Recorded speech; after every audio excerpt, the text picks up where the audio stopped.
नमस्कार, मैं सचिन द्विवेदी आप सभी का स्वागत करता हूं अपने YouTube चैनल अभिनव क्लासेस पर। हम लोगों ने लास्ट क्लास में स्वर को पढ़ लिया था, स्वर का डिटेल पूरा ले लिया था। स्वर क्या होता है, स्वर के प्रकार क्या होते हैं, किस तरीके से स्वर को अलग अलग भागों में विभाजित किया गया है। आज हम लोग क्या चर्चा करने वाले हैं, आज हम लोग जो चर्चा करने वाले हैं वो चर्चा करने वाले हैं व्यंजन की।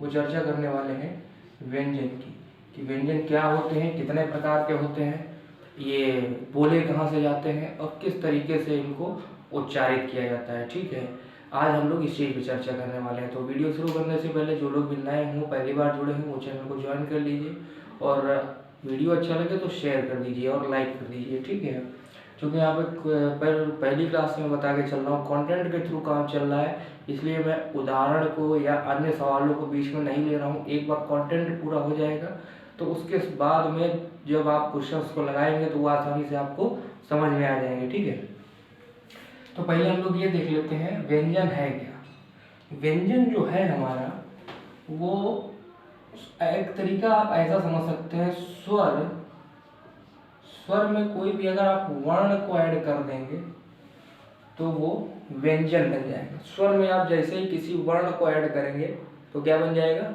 व्यंजन बन जाएगा।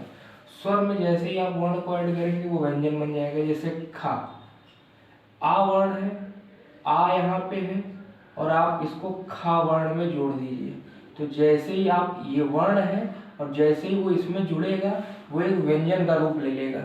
ठीक है, वो एक व्यंजन का रूप ले लेगा। तो यहाँ से हमको क्या बात समझ में आई, यहाँ से हमको एक बात समझ में आई कि यदि स्वर की सहायता से किसी वर्ण को बोला जाता है तो वह व्यंजन कहलाता है। स्वर की सहायता से किसी वर्ण को बोला जाता है तो वह व्यंजन कहलाता है। ठीक है, ये बात आपसे नहीं पूछी जाएगी, सालों से हम लोग यही पढ़ते चले आ रहे हैं, स्वर क्या है, व्यंजन क्या है। जो पूछा जाएगा उस पर थोड़ा डिटेल ले लेते हैं। ठीक है, जो पूछा जाएगा।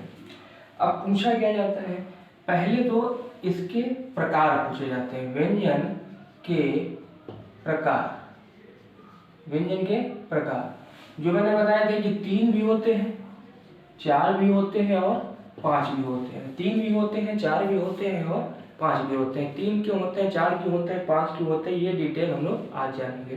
पहला जो हम लोगों ने प्रकार देखना है, पहला प्रकार जो हमारा आता है वो आता है स्पर्श। पहला जो प्रकार आता है वो हमारा आता है स्पर्श, या फिर इसी को हम एक नाम और नाम से जानते हैं, वर्गीय व्यंजन। वर्गीय व्यंजन, तो या तो आप स्पर्श कह लीजिए या वर्गीय व्यंजन कह लीजिए। अच्छा, स्पर्श क्यों कहते हैं इसको, स्पर्श का मतलब हो गया छूना। यदि जीभ हमारी किसी वर्ण को बोलते समय, किसी व्यंजन को बोलते समय मुख के किसी भी भाग में छू जाए तो वह व्यंजन स्पर्श व्यंजन कहलाते हैं। ठीक है, और ये का से लेकर मां तक होते हैं, का से लेकर मां तक होते हैं। कहां से कहां तक होते हैं भैया, का से लेकर मां तक होते हैं। ठीक है, अब देख लेते हैं इनको वर्गीय क्यों कहा जाता है, क्योंकि ये 5 वर्गों में विभाजित किए गए हैं। क्योंकि ये 5 वर्गों में विभाजित किए गए हैं। इनका वर्ग क्या होता है, क वर्ग, च वर्ग, ट वर्ग, त वर्ग और पा वर्ग। का वर्ग, च वर्ग, ट वर्ग, त वर्ग, पा वर्ग। समस्या ये नहीं है कि ये किन वर्गों में है, समस्या ये होती है कि ये वर्ण जो आप देख रहे हैं ये कहाँ से उच्चारित होते हैं। जैसे का में जो आपका का वर्ग, हर वर्ग में 5 ही व्यंजन आपके आते हैं। हर वर्ग में कितने व्यंजन आते हैं, 5 ही व्यंजन आते हैं। जैसे का के बाद आपका खा, का के बाद आपका खा, गा, घा और रा, ये आपके 5 हो गए। वैसे इसमें 5 चा छा छा जाइया, वैसे इसमें 5 टाटा डाडाना, वैसे इसमें 5 ता था दादाना, वैसे इसमें 5 पा फा बा भा मा। ठीक है, ये सारे 5 वर्ग के होते हैं, 5 वर्ग ही होते हैं। अब देखने वाली बात है कि ये जो है वर्ग, ये वर्ग में आने वाले व्यंजन का उच्चारण स्थान क्या होगा। ऐसे याद करना बड़ा मुश्किल काम है, 25 तो याद नहीं हो सकते। इसके लिए आपको एक चीज याद रखनी पड़ेगी, के टी एम डी और एच, के टी एम डी एच। यहाँ पे मतलब लिखे देता हूँ। का मतलब हो गया आपका कंठ, या आप गला लिख लीजिए, गला लिख लीजिए, ये वाला कंठ या गला। टी का मतलब हो गया तालु। एम का मतलब हो गया मूर्धा। डी का मतलब हो गया दांत। और एच का मतलब हो गया होंठ। के टी एम डी एच, ऊपर से इसका सीक्वेंस याद रखना है आपको, ऊपर से इसका सीक्वेंस आपको याद रखना है, के टी एम डी एच। ठीक है, ऐसे भी याद रख सकते हो, के टी याद कर लेना और एम डी एच का जो आपका एक मसाले का बहुत फेमस ब्रांड है एम डी एच, वो याद रख लेना। या फिर इस तरीके से याद रख लेना, जो थोड़े बाइक लवर व्यक्ति हैं उनमें क्या है, के टी एम की एक बाइक आती है और डी एच याद कर लेना अलग से। ठीक है, तो जो का वर्ग होगा वो कंठ या गले से बोला जाएगा। का वर्ग में कोई भी हो, का खा गा घा कोई भी हो। चा वर्ग में तालु से बोला जाएगा, चा वर्ग का कोई भी व्यंजन हो। टा वर्ग का मूर्धा से बोला जाएगा, कोई भी व्यंजन हो। ता वर्ग का डी से मतलब दांत से बोला जाएगा, और पा वर्ग का होठ से बोला जाएगा। ठीक है, पा वर्ग का होठ से बोला जाएगा। अच्छा, कुछ जैसे ये एक इसी के नीचे आता है या, इसी के नीचे या आता है, इसी के नीचे आपका णा आता है, ना आता है और मा आता है। ठीक है, डा न्या णा ना मा, इनको एक और नाम से भी जानते हैं, ये कभी कभार पूछ लेता है आपसे। इसको हम पंचाक्षर बोलते हैं, पांचवा अक्षर। इसी को हम नासिक्य बोलते हैं, नासिक्य वाला व्यंजन। कहने का मतलब है, अगर आपसे वो पूछ दे कि नासिक्य वर्ण कौन से होते हैं, तो भी यही पंच वाले, और पंचाक्षर बोले तब भी। अगर वो बोले कि जैसे डा का उच्चारण स्थान उसने पूछा है और वहां पर कंठ दिया है, नासिक्य नहीं दिया, तब तो कंठ हो जाएगा। अगर वहां नासिक्य दिया है तो ये नासिक्य ही होगा, या कंठ नासिक दिया होगा। ठीक है, इस चीज को आपको याद रखना है। अनुनासिक भी बोलते हैं इनको, क्या बोलते हैं, अनुनासिक। अनुनासिक भी इनको बोल देते हैं। ठीक है, इनको क्या बोल देते हैं, अनुनासिक भी बोल देते हैं। अब आगे चलते हैं। एक ही चीज समझ में आ गई, स्पर्श या वर्गीय व्यंजन, इसे बहुत ज्यादा डिटेल नहीं लेना है, केवल इसमें ये याद रखना है। देखो, ये नहीं आपसे पूछा जाएगा, बस इतना याद रखना है, इसमें कितने आते हैं, 25 वर्ण आते हैं, इतना याद रखना है। अगर आपसे वो पूछ दे स्पर्श या वर्गीय व्यंजन में कितने व्यंजन आते हैं, तो 25 आते हैं। ठीक है, ये आप याद रखेंगे।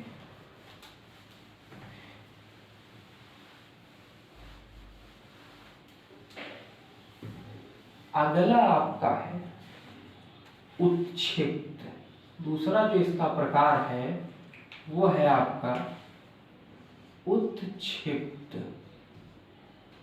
इसका जो दूसरा प्रकार है वो है उत्क्षिप्त। उत्क्षिप्त में आप सभी को पता है दो ही हमारे आते हैं, डा और डा, ये दो हमारे व्यंजन उत्क्षिप्त में आते हैं। उत्क्षिप्त का मतलब होता है किसी भी को फेंका जाना। फेंका जाना मतलब किसी वर्ण को अगर फेंका जा रहा है तो वो उत्क्षिप्त है। ठीक है, जैसे सड़क, तो सड़क, जब सड़क आप बोलते हो तो जो ये है इसमें सबसे ज्यादा समय लगते हो, इसको फेंकते हो, इसको क्या करते हो, फेंक देते हो। ठीक है, जैसे सड़क आपने देख लिया, इसमें क्या करते हो आप, फेंक देते हो। ट्रक, तो क धीमे बोलते हो, टो सॉरी ड लिया, तो डलिया जो शब्द है उसमें ये जो शब्द आता है वो उत्क्षिप्त कहलाता है, क्योंकि ड जैसे आप कहोगे तो ऐसा लगता है कि फेंक रहे हो आप, तो इसलिए इसको उत्क्षिप्त कहते हैं। इसमें कुछ ज़्यादा जानना नहीं है, दो ही होते हैं, ठीक है।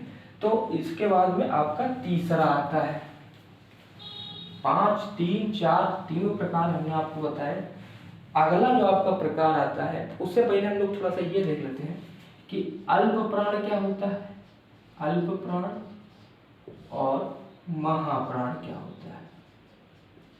अल्प प्राण क्या होता है और महाप्राण क्या होता है, क्योंकि ये वर्गीय व्यंजन से संबंधित है, याद आ गए तो मैं आपको बता देता हूँ। अल्प प्राण क्या होता है, महाप्राण क्या होता है। प्राण का मतलब होता है वायु, प्राण का मतलब है वायु, अल्प का मतलब होता है कम। तो जहां वायु कम हो वहां अल्प प्राण, और प्राण का मतलब यहां पर भी वायु है, लेकिन यहाँ क्या है, महा मतलब ज्यादा, जहां पर ज्यादा वायु हो वहां पर महाप्राण है। तो ये याद रखना है कि अल्प प्राण, जो भी अल्प प्राण होगा वो हर वर्गीय व्यंजन का, वर्गीय व्यंजन जो हमने अभी आपको पढ़ा है, वर्गीय व्यंजन, उसका पहला, तीसरा और पांचवा वर्ण, पहला, तीसरा और पांचवा वर्ण कैसा होगा, वर्गीय होगा। वर्गीय का व्यंजन का पहला, तीसरा, पांचवा वर्ण जो होगा वो अल्प प्राण होगा। और महाप्राण में आपका दूसरा और चौथा वर्ण जो होगा वो महाप्राण होगा। पहला, तीसरा, पांचवा वर्ण क्या हो जाएगा आपका, अल्प प्राण। दूसरा और चौथा वर्ण क्या हो जाएगा, महाप्राण। जैसे आपने बोला क, ख, ग, घ और ण, का, खा, गा, घा, ड़ा, ठीक। तो जो ये है और ये है, ये तीनों आपके क्या हो जाएंगे, अल्प प्राण। जो ये है और ये है, ये दोनों आपके हो जाएंगे महाप्राण। बात समझ आती है। तो ये वर्गीय व्यंजन से ही पूछ लिया जाता है, 4 ऑप्शन आपको दे देगा, उसमें वो आपसे पूछ लेता है कौन सा अल्प प्राण है और कौन सा महाप्राण है। तो अल्प प्राण में आपको याद रखना, जैसे आप बोलते हो क, तो कम हवा निकलती, खा में ज्यादा हवा निकलती, ग कम हवा निकलती, घ ज्यादा हवा निकलती। तो कहने का मतलब है जहां पर वायु कम निकलती है वहां अल्प प्राण होता है, और जहां वायु ज्यादा निकलती है वो महाप्राण होता है, ठीक है। इसकी संख्या भाई देखिए, हर वर्ग में 3 होंगे, तो हर वर्ग में अगर 3 है और वर्ग हमारे 5 है, तो कुल वर्णों की संख्या कितनी हो गई, 15। भाई 5 वर्ण है हमारे, 5 वर्ग हैं, तो 5 वर्ग हैं और 3-3 वर्ग में हो रहे हैं सब में, तो 15। और इसकी कितनी हो जाएगी, 10। तो 15 और 10 25, इसीलिए वर्गीय व्यंजन कितने होते हैं हमारे, 25, ठीक है। एक तो यहां से हम बात समझ में आती है। अगला देखते हैं, अगला क्या, उत्क्षिप्त हम लोगों ने देख लिया, स्पर्श हम लोगों ने देख लिया। अब हम लोग देख लेते हैं अंतस्थ। क्या देखते हैं, अंतस्थ। अंतस्थ क्या होते हैं, तीसरा प्रकार है आपका ये अंतस्थ व्यंजन, जिसको बोलते हैं क्या होते हैं, अंतस्थ व्यंजन। अंतस्थ व्यंजन होते हैं या, रा, ला और व, या, रा, ला और व। तो ये तो 4 हमारे हो गए अंतस्थ। क्यों अंतस्थ होते हैं, क्योंकि जब भी हम इनकी ध्वनियों का उच्चारण करते हैं तो हमें लगता है कि हमारे जो हवा है वो गले के अंदर प्रवेश कर रही है। आप बोल कर भी देख सकते हैं इस चीज को, आप इस चीज को बोलेंगे तो आपको महसूस हो जाएगा कि इनको अंतस्थ व्यंजन ही क्यों कहा जाता है, ठीक है। तो इतनी बात हो गई। अच्छा, एक चीज और यहाँ पर देख लेने वाली है कि ये बोले कहाँ से जाते हैं, ठीक है। यहीं पे क्लियर कर लेते हैं बोले कहाँ से जाते हैं। तो जैसे अभी हम लोगों ने KTMDH पढ़ा था, ठीक है। KTMDH हम लोगों ने पढ़ा था, KTMDH हम लोगों ने पढ़ा था, एक मिनट।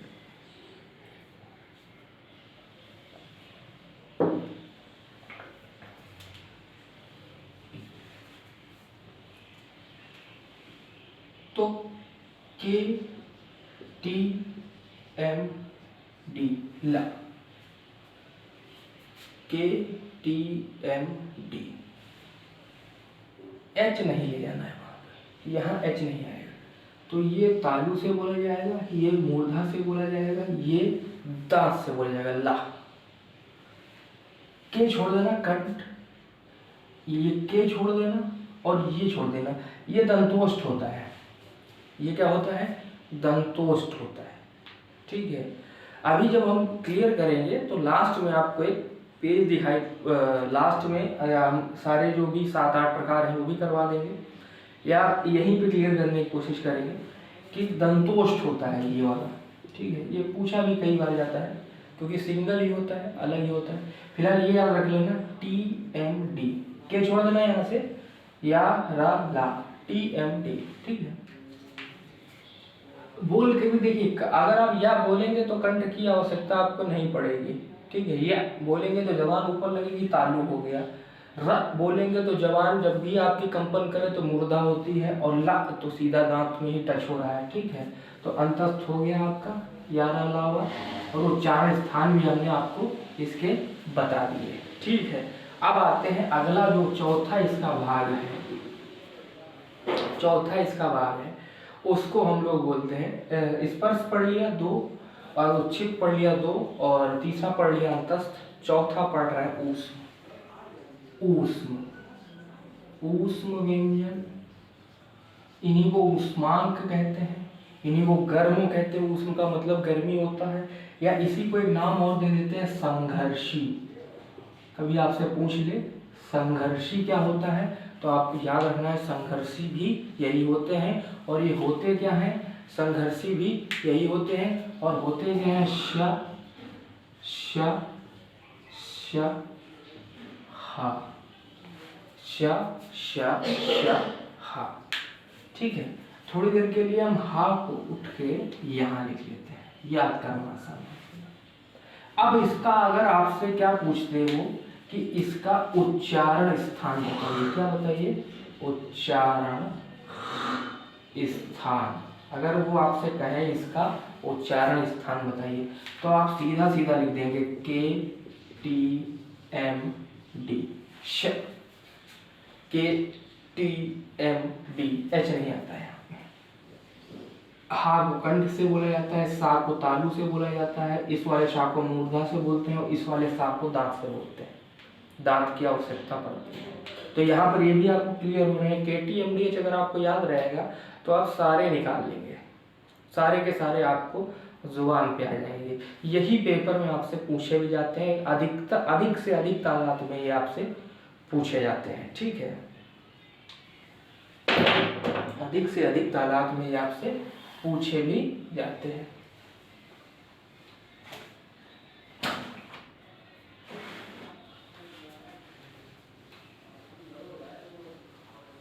अगला जो हमारा प्रकार है इसका, अगला जो हमारा इसका प्रकार है, उस प्रकार को हम लोग कहते हैं संयुक्त।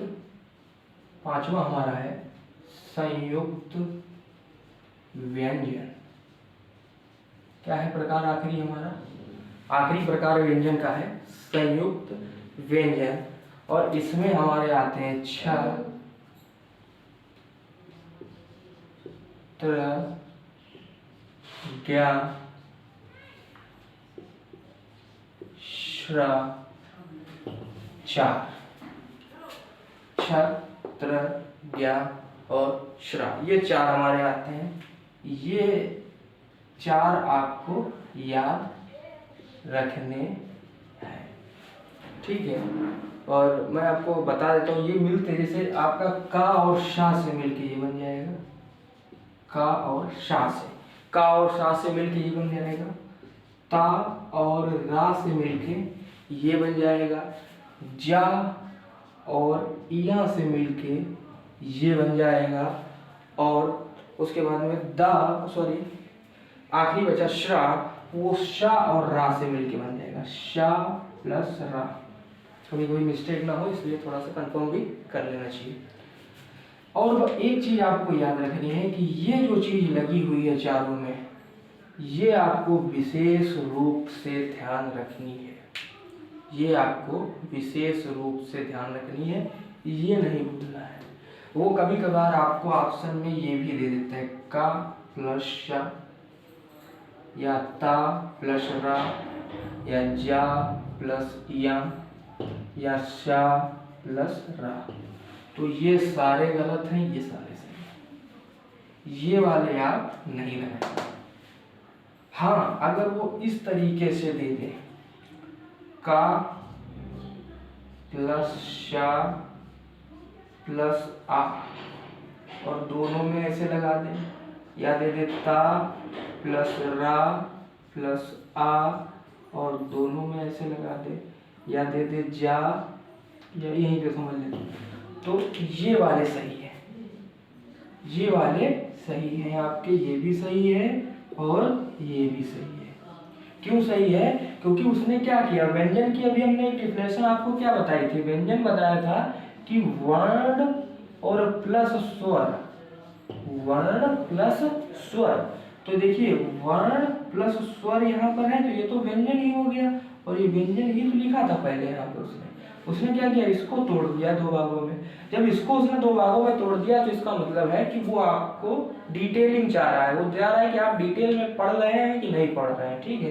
तो इसने तोड़ दिया, तो इसमें घबराने की जरूरत नहीं है अगर ये ऑप्शन आपके सामने आ जाए, वो भी सही है, ठीक है। तो हम लोगों ने क्या किया, आज 4 पढ़े, जो 5 प्रकार थे व्यंजन के, वो हम लोगों ने समाप्त कर दिए।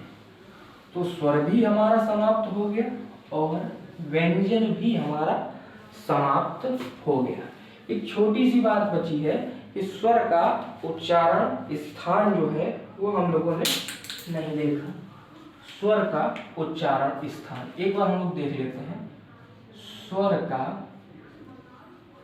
उच्चारण स्थान, स्वर का उच्चारण स्थान। अब हमारे स्वर हम लोग पहले लिख लेते हैं, छोटा आ, बड़ा आ, छोटी ई, बड़ी ई, री, ऊ, छोटा वाला, फिर बड़ा, फिर ए,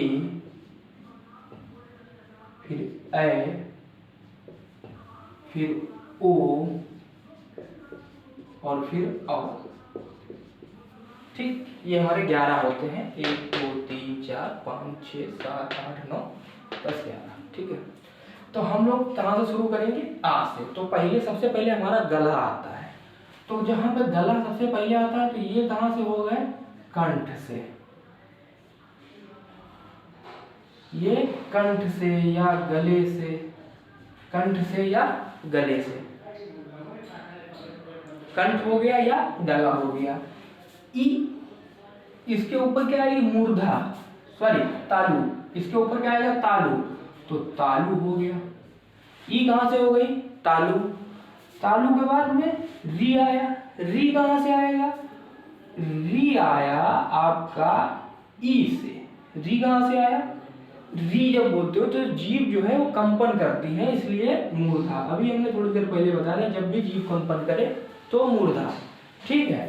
उसके बाद ऊ, ऊ होंठ हो गया। ऊ बोलने के लिए आप होंठ का, ये तो बात समझ में आएगी। देखो आ तो गले से शुरू करो आप, गला, गले के थोड़ा ऊपर गए तालु तो ई हो गई, ई के थोड़ा और ऊपर गए तो होंठ मिल गया, या ई के ऊपर थोड़ा और गए तो री मिला तो मूर्धा हो गया, क्योंकि जीभ कंपन कर रही, जीभ से जैसे आप बाहर आए तो होंठ मिल गया रास्ते में आपको, तो वो होंठ हो गया। अब जो ए है, ये ए, तो पहले तो हम लोग इसकी प्रकृति जान लेते हैं, ए की प्रकृति क्या है।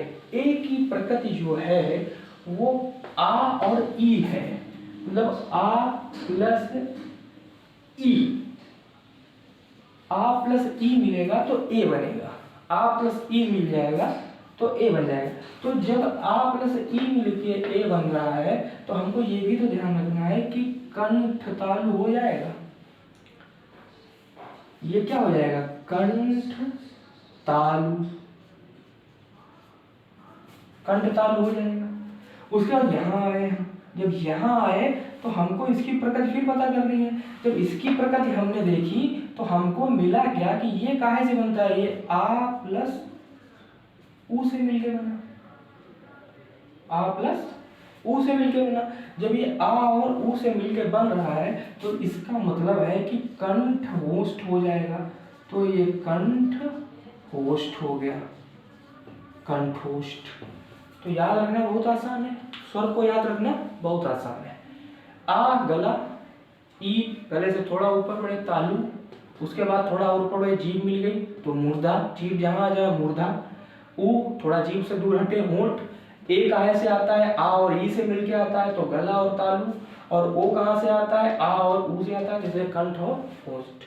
बात समाप्त। इतनी चीजें आपको देखनी थी, आपने यहाँ स्वर भी देख लिया, व्यंजन भी देख लिया, स्वर के प्रकार भी देख लिए, व्यंजन के प्रकार भी देख लिए, ठीक है। स्वर का उच्चारण स्थान भी देख लिया और व्यंजन का उच्चारण स्थान भी देख लिया। दो चीजें और अगर आपसे पूछ दी जाए कभी गलती से तो आप उनका जवाब दे सके इसलिए बता देते हैं। एक तो हो गया पार्श्विक, एक तो हो गया पार्श्विक व्यंजन और दूसरा हो गया लुंठित व्यंजन। दो चीजें आपकी हो गई, एक तो पार्श्विक व्यंजन कभी कभी पूछ दिया जाता है और एक लुंठित व्यंजन पूछा जाता है। तो पार्श्विक व्यंजन आपका होता है ला और लुंठित होता है रा। ये दो चीजें आपको याद रखनी है। पार्श्विक व्यंजन होता है ला और लुंठित होता है ला, ठीक है। पार्श्विक होता है ला और लुंठित होता है रा। यहां से आपकी वर्णमाला का समापन होता है, ठीक है। यहाँ से वर्णमाला आपकी समाप्त हो जाती है। ये जितनी भी वर्णमाला आपको यहाँ पर तक पढ़ाई गई है वो यूपीपी के लिए सेटिस्फाइड है, यूपी टेट के लिए सेटिस्फाइड है, एसटेट के लिए सेटिस्फाइड है। मतलब कहने का मतलब है इससे बाहर, इससे जितने भी क्वेश्चंस आप लगाएंगे आप मिल जाएंगे, ठीक है। या वनडे का एग्जाम में आरओ हो गया या किसी भी लेवल का वनडे एग्जाम लगाएंगे जिनमें हिंदी से रिलेटेड आते हैं तो वहाँ पे आपको ये मिल जाएगा, वहाँ से आपको क्वेश्चंस फंस जाएंगे, ठीक है। तो आई होप आपको क्लास समझ में आई होगी। बस क्या करना है, क्लास को शेयर कर दीजिए, आगे बढ़ा दीजिए, जिससे क्या हो ज़्यादा से ज़्यादा लोगों तक पहुँच सके और थोड़ा उससे मोटिवेशन मिलता है, ठीक है। उम्मीद है आपको दो टॉपिक्स यहाँ पर क्लियर कवर करवाए गए हैं। एक तो समास कवर करवा दिया गया है पूरा का पूरा और एक आपको वर्णमाला कवर करा दी गई है, ठीक है। ये जितने भी टॉपिक्स चल रहे हैं वो जो कठिन हो सकते हैं वो सारे टॉपिक्स मैं चाहता हूँ पहले आपको समझा दिए जाए। इसलिए एक और बढ़िया टॉपिक है संधि। संभवतः अगले क्लास से संधि का हम लोग आरंभ करेंगे, ठीक है। और आपकी दो क्लासेस जो दो समापन हो चुकी है, 3 या 4 क्लासों में जो भी संभवतः ये इसकी तीसरी क्लास हो, तीसरी क्लास में वर्णमाला समापन हो गई, अच्छी बात है।